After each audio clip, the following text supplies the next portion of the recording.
ဆုံးလေးရဲ့စတကန်ပတန်လေးတွေကိုပုံမဲ့လေးတွေအဖြစ်စပြီးတော့ဆန်ထုတ်ခဲ့တဲ့နေ့လေးပါဆိုတော့လည်းဘယ်လိုလေးတွေလုပ်ခဲ့လဲဆိုတာလေးကိုလင်းနဲ့တူတူဒီဗီဒီယိုလေးမှာကြည့်နေတဲ့သူတွေကိုလည်းမျှဝေချင်တဲ့အတွက်ကြောင့်မလို့ဒီဘလော့လေးကိုတင်ပေးလိုက်တာပါပြီးတော့လေးရဲ့အမတရားနေ့အဖြစ်ပေါ့နော်လည်းအမတရားအနေနဲ့လာပြီးတော့ဒီဗီဒီယိုလေးကိုတင်ထားတာဖြစ်ပါတယ်ဆိုတော့လင်းနဲ့တူတူပုံမဲ့လေးကိုဘယ်လိုလေးလုပ်ခဲ့လဲဆိုတာလေးကိုလည်း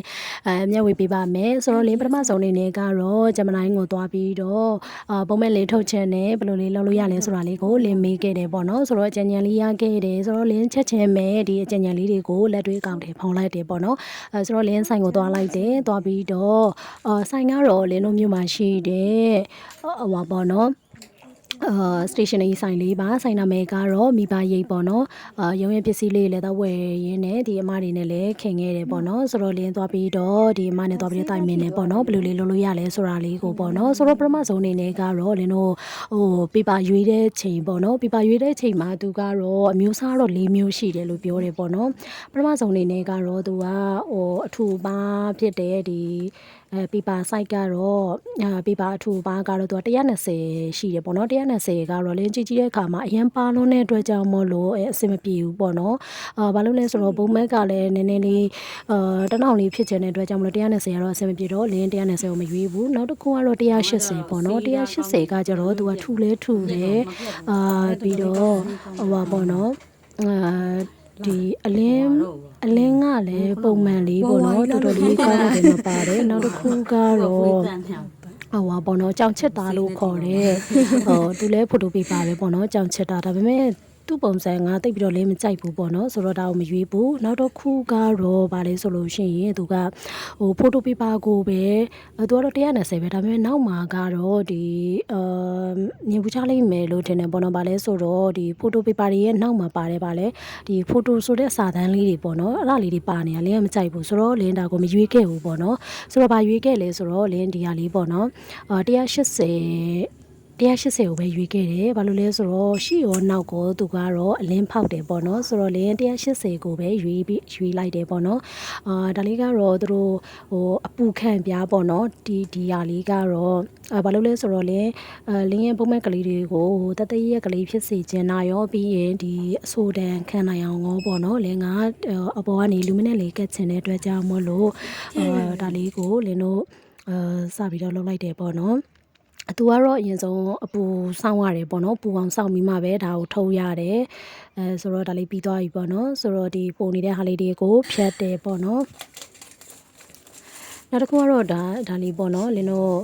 ပုံမဲ့လေးဆိုတော့လင်းတို့တစ်ခုချင်းစီဖြစ်အောင်လို့မို့ဒါလေးဖြတ်လိုက်တယ်ပေါ့နော်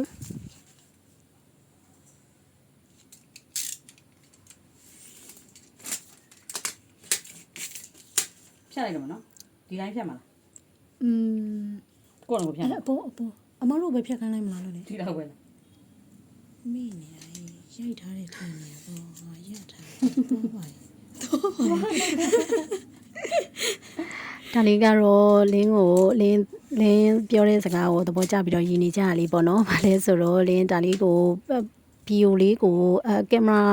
ဗီဒီယိုလေးရိုက်ထားတယ်ထင်လိုက်တာပေါ့နော်။ဒါပေမဲ့မနှိမ့်မိထားဘူးဖြစ်သွားတယ်ဆိုတော့ရှေ့ပိုင်းတွေကတော့တိတ်မပါလိုက်ဘူးပေါ့နော်။အဲ့ဒါကိုလင်းက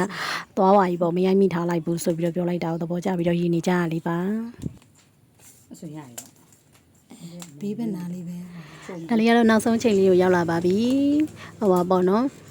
လင်းပုံမဲ့ကလေးတွေကိုဘီနာလေးကိုပေါ့နော်ဒေါင်းလေးတွေမဖြစ်ချင်လို့မို့ဝိုင်းလေးတွေဖြစ်ချင်လို့ဒါလေးလှုပ်လိုက်တာလေးပေါ့နော်အရင်ချစ်စရာကောင်းတယ်ပေါ့နော်ရင်းဆွဲထားတာလေးတွေကိုပုံမဲ့လေးတွေဖြစ်မြင်လိုက်ရတော့ပေါ့နော်ရင်ထဲမှာအရင်ပျော်တာပဲတကယ်အရင်ကိုချစ်စရာကောင်းတယ်ပေါ့နော်ဒါလေးတွေကို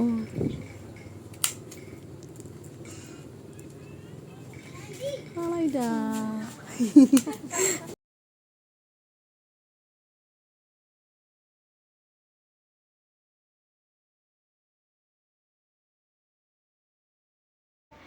ဆိုတော့လင်းရဲ့စတကန်ပုံမဲ့လေးတွေကိုသဘောကျပြီးတော့အားပေးခြင်းနဲ့ဆိုလို့ရှိရင်လင်းရဲ့ Facebook page နဲ့ TikTok မှာလာရောက်အားပေးလို့ရပါတယ်ရှင်လက်ဆောင်တွေနဲ့လင်းရဲ့ logo sticker လေးကိုလည်းလက်ဆောင်ပေးပါမယ်ဒီပုံမဲ့လေးတွေကိုလင်းကဒီ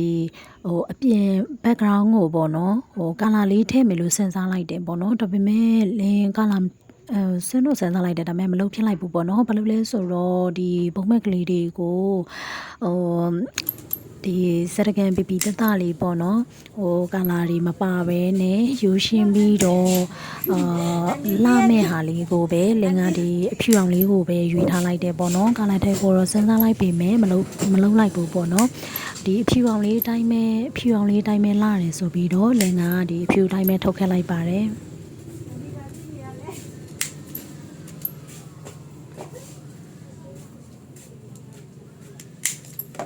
ကဲရပါပြီ โอเค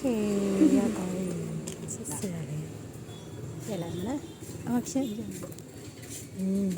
လာ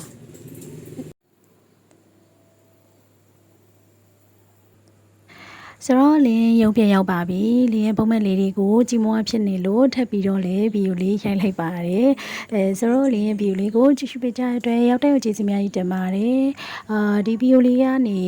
အကြံဉာဏ်လေးတွေဘူတတလေးတွေကိုရသွားမယ်လို့လည်းမျှော်လင့်မိပါတယ်ဆိုတော့ဒီဗီဒီယိုလေးကိုကြိုက်တယ်ဆိုလို့ရှိရင် like and subscribe လုပ်ဖို့မေးပါနဲ့နော်နောက်ပြန်မပြတ်တွေ့ကြပါမယ်တတန်။